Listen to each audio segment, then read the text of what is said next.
is the marks, the evidence that y'all really put your faith in me, that during the times of hardship, you were doing all of these kind deeds, all of this gospel compassion, taking care of one another, loving on people, helping people.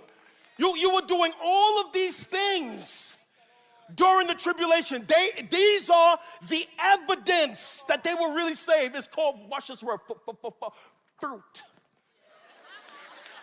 I'm saved. We don't see no fruit. See, y'all be looking at all these people on social media, like, I'm a Christian. Really? We're looking for. I'd never be impressed by seeing people profile Christian. Or you seen somebody bio Christian. You reckless, you wild, and you crazy, but I'm a Christian. Y'all see people in society do this all the time. They always attach Christian because they know that label will get them some clout in the street.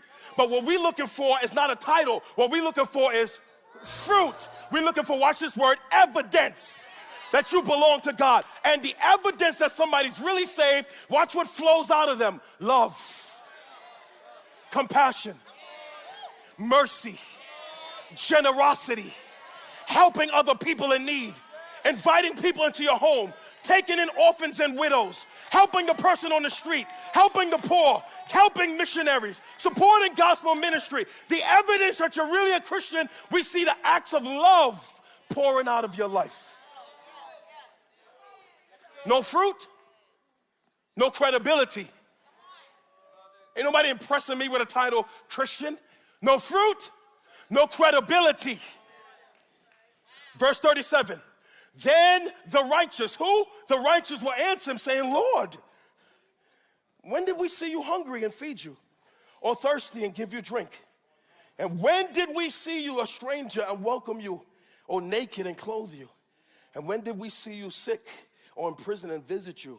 And the king, notice he's not calling himself the Son of Man. Notice he switched his own title from Son of Man to King. Notice he switched his own title now. Now that I'm back on the earth, no more Son of Man, now I'm King.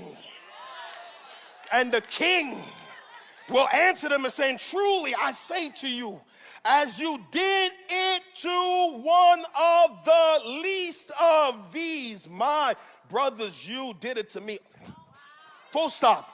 Now, the righteous in the end get a revelation. Oh, snap. Watch this. They're confused. They're saying, Lord, when did we do this for you? Watch this. Their confusion is a sign to us that they were doing these things without looking for applause. The fact that they're confused, Lord, when we do this, that means all this time they were doing good, they were doing it and it wasn't contrived. They were doing it from their heart. They were doing it because they were full of the Spirit. They was doing it because they had the character of Christ. They were loving on people without looking for applause. That's why they're surprised. Lord, when did we do this for you? And he said, inasmuch as you did this for the least of my brothers, you've done this for me. Now a third group shows up in the text. Who is the least of my brothers? These are all of the people, mostly Jews, who will be persecuted during the tribulation. You ain't even seen a Holocaust yet. Watch. Who, watch this, don't got time to teach this. I need to teach Revelation. Who did not take the mark of the beast. The scripture says in the last days, during the days of the Antichrist, there will be a mark of the beast, right hand or forehead. And unless somebody has that mark, they cannot buy or sell. If you don't have the mark, you cannot buy or sell. Can't get food, can't get groceries, can't rent an apartment, can't buy a car, can't pay bills, won't get a job. That means Christians in the end will live nomadic. They will suffer brutally for the faith. But those who are a little bit well off, they see their brothers and sisters suffering and they're caring for them. They're taking them into their homes. They're giving them food. They're giving them clothes. They're hiding out in caves. They're saying, I have an apple, you can have half. I have a loaf of bread, you can have half. I got this out the trash can, you can have half. They're sharing with one another. The prescriptive theology for you and I is that if we are really saved, we will see this coming out of your life. We will see acts of kindness coming out of your life. If everybody under the sound of my voice, if you're really a follower of Christ, we will see the evidence of this coming out of your life. We will see love coming out of your life. You will be making the love of God tangible. You will be giving. You will be helping people, inviting people into your home, taking in orphans and widows, helping missionaries, supporting gospel ministry, helping the poor on the side of the road. I'm at Walmart, give $1 to the homeless man. We will see acts of kindness and benevolence pouring out of your life. Is the Lord saying, don't be selfish? Is the Lord saying, don't live self-absorbed? Is the Lord saying, serve M25? Is the Lord saying, do outreach? Is the Lord saying, support outreach? Is the Lord saying, is the Lord blessing those who have the evidence of salvation? If you are really a follower of Christ under my voice, we would see things like this, watch, pouring out of your life. I dare not ask you, when was the last time you helped anybody? Watch this, with no strings attached.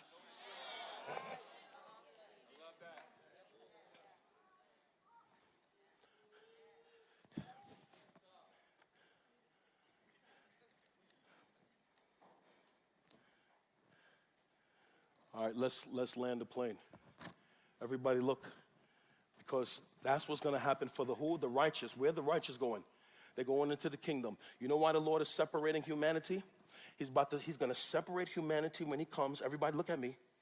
He's going to separate humanity when he comes. Listen, because when Jesus establishes his millennial kingdom on the earth, read about it in the book of Revelation, no sinner can go in there. That means when he comes, he will remove from the earth every person who's not saved. All right, let me let that settle on you. When Christ physically, bodily returns to, this is serious, because some of your family members are going to be there. When he physically returns to the earth, he will separate humanity. Why? Because no unsaved person can go into the kingdom. So if they can't go into the kingdom, where will they go? They can't stay on the earth. Why? Because since he will rule the earth, no sinner can be there with him. Okay, Lord help us. Since this is not in the sky, since Christ will be ruling on the earth and no unbeliever can go into the kingdom, that means no unbeliever can stay on the earth. He has to dispose of them somewhere. Did you catch that? Since no unbeliever can go into the kingdom, and since his kingdom will cover the whole world, that means no unbeliever can remain standing on two legs. He has to do something with all those goats. What is he going to do with them? 41, then he will say to those on his left, since you cannot come into the kingdom that's going to run the whole world, the most dreadful words human beings are going to hear when the Lord comes. Some of your family members are going to be there because you don't pray for them. Some of your uncles are going to be there. Some of your parents are going to be there. Some of y'all got friends in school. They sit next to you at a desk. They're going to be here. He's going to say to them, Lord, help us. Depart from me.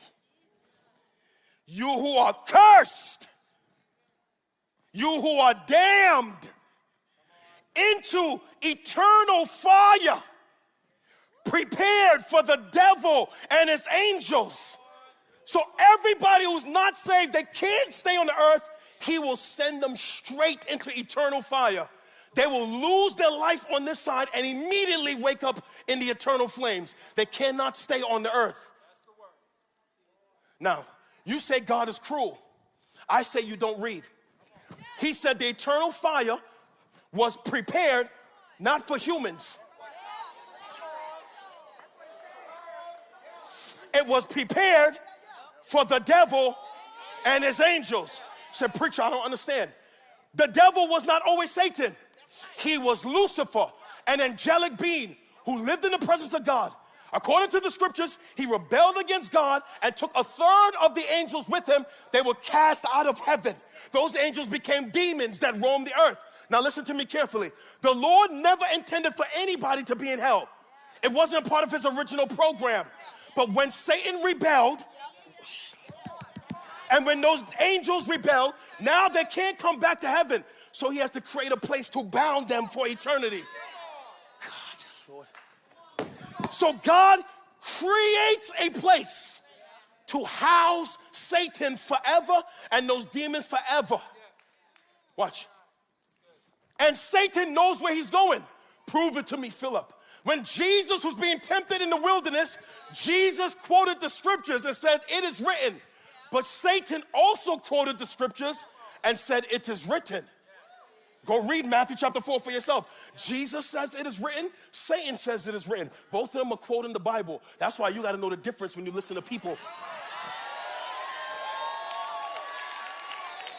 Oh, he's a great preacher. She's a great preacher.